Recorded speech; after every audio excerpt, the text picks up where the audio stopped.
કે બીએસની યુટ્યુબ ચેનલમાં આપ સૌ ધોરણ 10ના વિદ્યાર્થી મિત્રોનું પુનઃ સ્વાગત છે.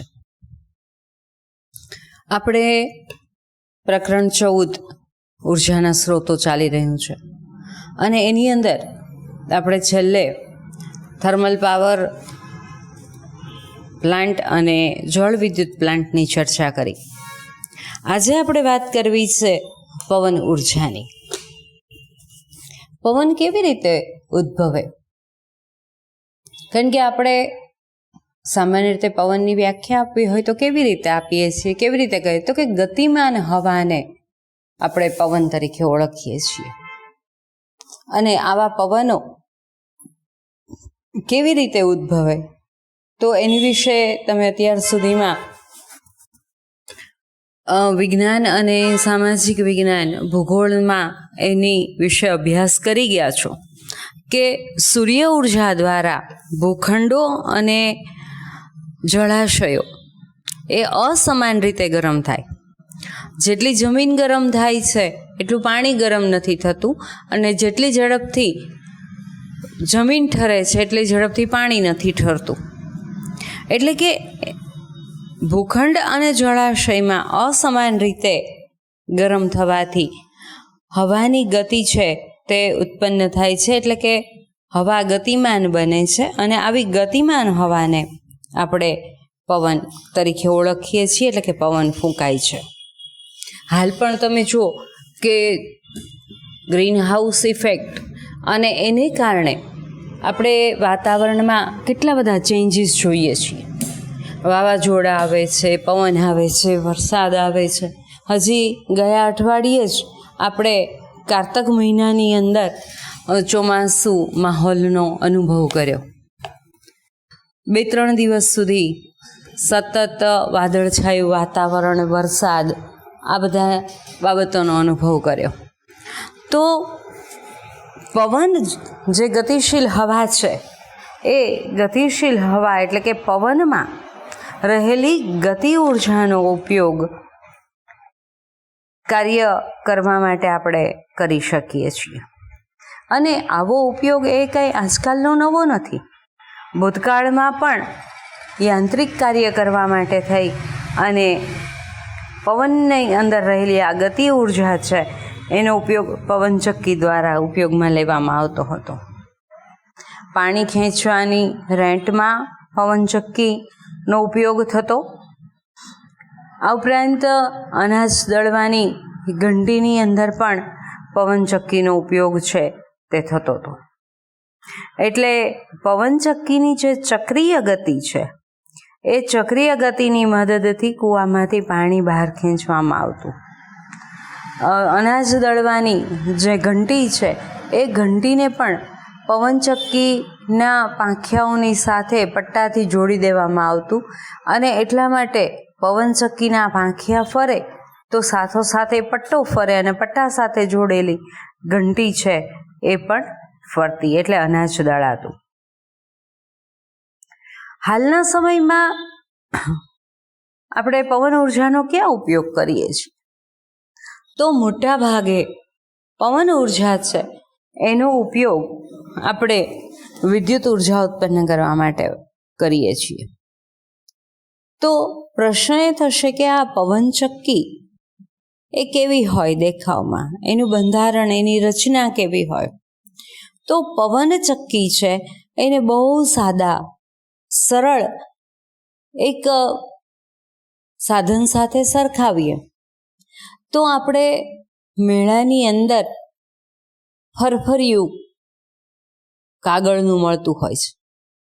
એક વાંસની સળી ઉપર એક છેડે કાગળના પાંખિયા છે એને યોગ્ય રીતે વાળી અને પંખા જેવું બનાવી અને ઊભી ધરી સાથે જોડી દેવામાં આવે છે.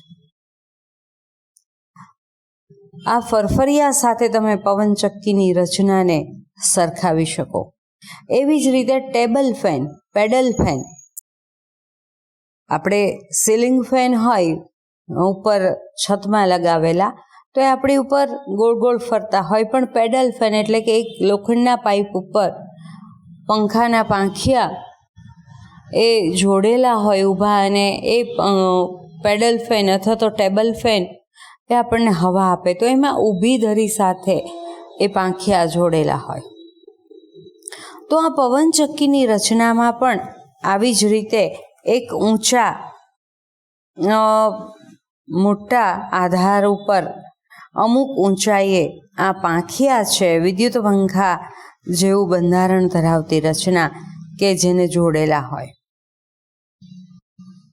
અહીંયા આ જે પાંખિયા છે એ પવનની ઉર્જાની મદદથી, એટલે કે પવનની ગતિ ઉર્જાને કારણે એ પાંખિયા ફરે અને પવનચક્કીની સાથે વિદ્યુત ઉત્પન્ન કરવા માટે થઈ અને વિદ્યુત જનરેટરના ટર્બાઇનને મૂકવામાં આવે. પવનચક્કીના પાંખિયા ફરશે, એનું પરિભ્રમણ થશે, તો એની સાથે આ વિદ્યુત જનરેટરના ટર્બાઇન પણ ફરશે અને પરિણામે આપણને વિદ્યુત મળે. અહીંયા આ પવનચક્કી છે, જો એકાદી લઈએ તો એમાંથી ઉત્પન્ન થતો જે વીજ પ્રવાહ છે એ ખૂબ થોડો હોય છે, નગણ્ય કરી શકાય એટલો બધો, આઉટપુટ ખૂબ જ નાનું હોય. પણ જો એને આપણે વ્યાવસાયિક ધોરણે એનો ઉપયોગ કરવો હોય તો એ ઉપયોગ શક્ય બનતો નથી. પરંતુ મોટા વિસ્તારમાં ઘણી બધી પવનચક્કીઓ સ્થાપિત કરવામાં આવે અને એ પવનચક્કીઓ છે એમાં દરેક પવનચક્કીના ઉર્જાના આઉટપુટ છે એને એકબીજા સાથે જોડી દેવામાં આવે તો આપણે વ્યાવસાયિક ધોરણે ઘણી બધી માત્રામાં વિદ્યુત છે તે ઉત્પન્ન કરી શકીએ છીએ. તો આવી રીતે પવનચક્કી દ્વારા પવનની ગતિ ઉર્જાનું વિદ્યુત ઉર્જામાં રૂપાંતર કરવામાં આવે છે અને આ બધાને એકબીજા સાથે જોડી અને આપણે પુષ્કળ પ્રમાણમાં ઉર્જા ઉત્પન્ન કરી શકીએ. આવી ઘણી બધી પવનચક્કીઓ જ્યાં એક સાથે જોડવામાં આવે, એ આખી વિશાળ જગ્યા ઉપર હોય તો એ જગ્યાને વિન્ડ ફાર્મ તરીકે ઓળખવામાં આવે છે અને પવનચક્કીને આપણે અંગ્રેજીમાં વિન્ડ મિલ તરીકે ઓળખીએ છીએ. ચક્કી એટલે મિલ અને વિન્ડ એટલે પવન. પવનચક્કી એટલે વિન્ડ મિલ. આવી ઘણી બધી વિન્ડ મિલ ભેગી થઈ અને વિન્ડ ફાર્મ બનાવે છે અને આવી રીતે આપણે વ્યાવસાયિક ધોરણે વિદ્યુત મેળવી શકીએ છીએ. તમને પવન ઉર્જાના સંદર્ભમાં જાણકારી માટે એક વિશેષ જાણકારી અહીંયા આપી છે કે ડેનમાર્કને પવનોનો દેશ કહેવામાં આવે છે. ત્યાં પવનની ખૂબ સારી અનુકૂળતા છે અને પવનચક્કી આપણે લગાવી હોય તો થોડા ઊંચાઈ ઉપર જો લગાવીએ તો પવનની ગતિ ઉર્જાનો પૂરેપૂરો લાભ મેળવી શકીએ. તો ડેનમાર્કની અંદર કુદરતી રીતે આ વાતાવરણ જે છે પવનચક્કીને અનુકૂળ છે. પરિણામે દેશની 25% પણ વધુ વિદ્યુત આપૂર્તિ એ પવનચક્કીઓના વિશાળ નેટવર્ક દ્વારા વિદ્યુત ઉત્પન્ન કરીને કરવામાં આવે છે. તેનું કુલ આઉટપુટ છે એ કુલ આઉટપુટમાં જર્મની સૌથી અગ્રણી છે, જ્યારે ભારતનું પવન ઉર્જા દ્વારા વિદ્યુત ઉત્પાદન કરવાવાળા દેશોમાં 5મા સ્થાને છે. જો આપણે પવનો દ્વારા વિદ્યુત ઉત્પાદનની આપણી ક્ષમતાનો પૂરેપૂરો ઉપયોગ કરીએ તો એક અનુમાન અનુસાર લગભગ 45,000 મેગાવોટ વિદ્યુત શક્તિનું ઉત્પાદન કરી શકીએ.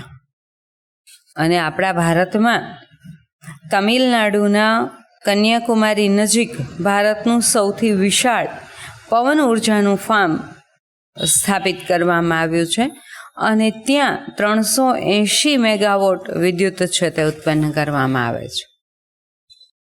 આમ આપણે પવન ઉર્જાને ઘણા મોટા પાયા ઉપર ઉત્પન્ન કરી શકીએ વિન્ડ ફાર્મ બનાવીને.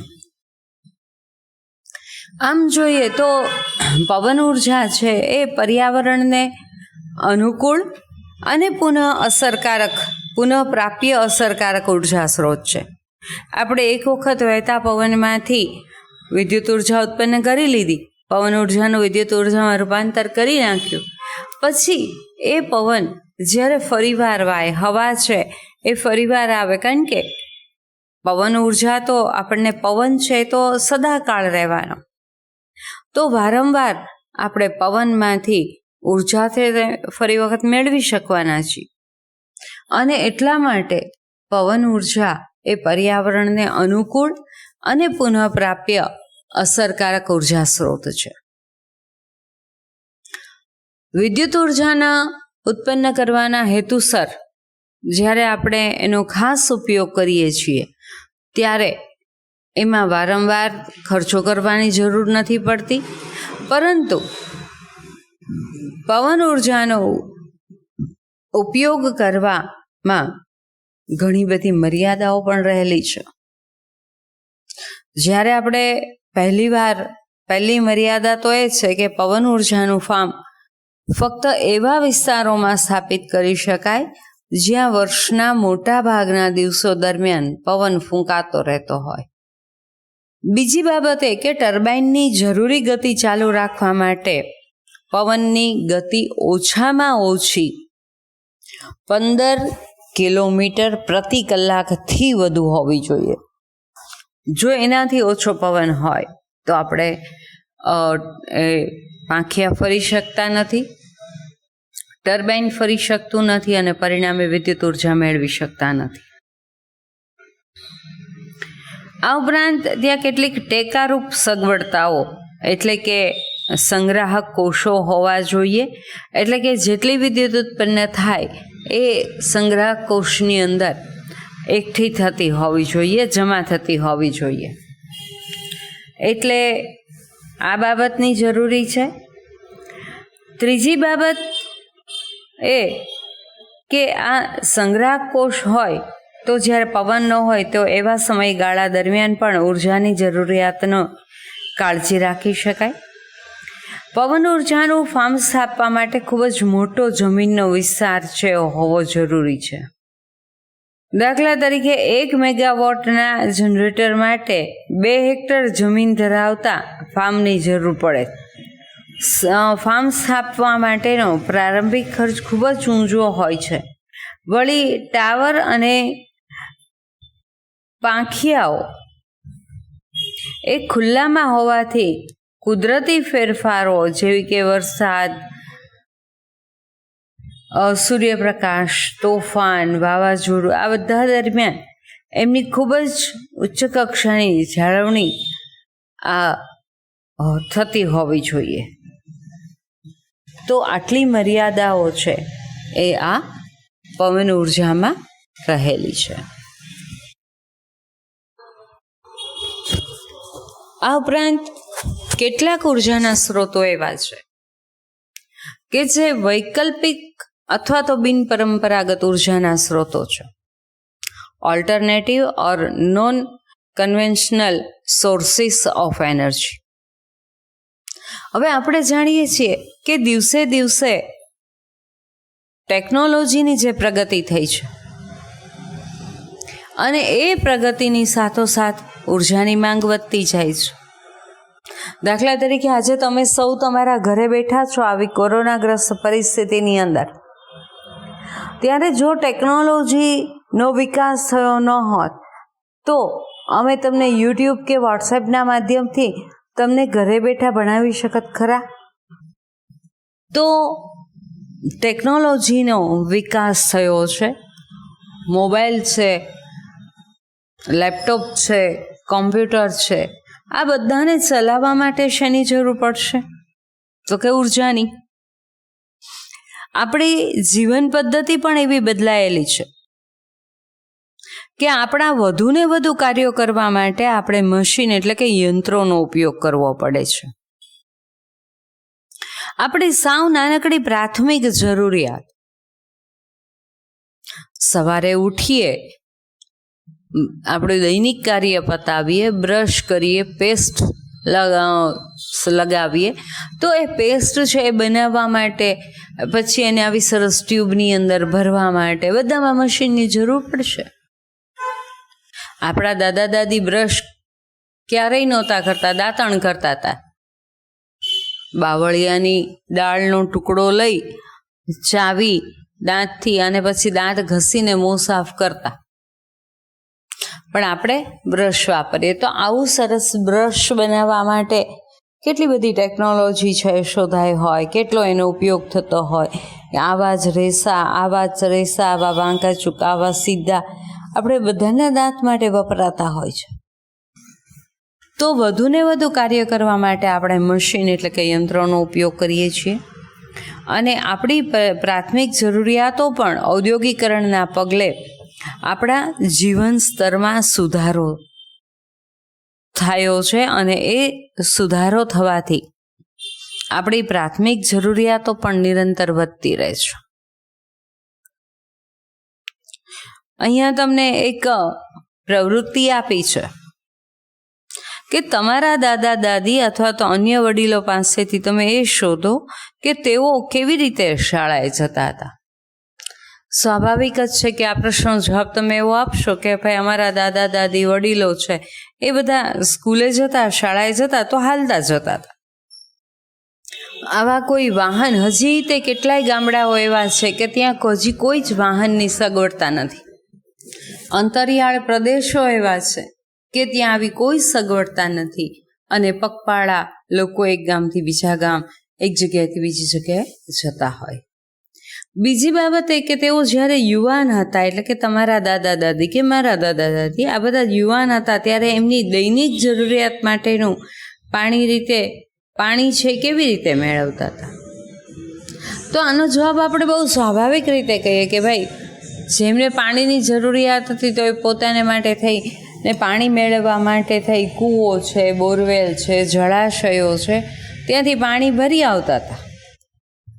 અને કેવા પ્રકારના સાધનો એ વાપરતા હતા. તો અહીંયા જે કંઈ આપણે વાત કરીએ છીએ એમાં કેવા પ્રકારના સાધનોનો એનો ઉપયોગ થતો હતો અને અત્યારે આપણે શું વાપરીએ છીએ. અત્યારે આપણને કોઈ એમ કીધું હોય કે ભાઈ તમારે સ્કૂલે જવાનું છે, શું કરશું? આપણે એક સ્થળેથી બીજા સ્થળે ચાલવાને બદલે 2 વ્હીલર કે 3 વ્હીલર કે 4 વ્હીલરનો ઉપયોગ કરી. તેઓ કેવી રીતે શાળાએ જતા?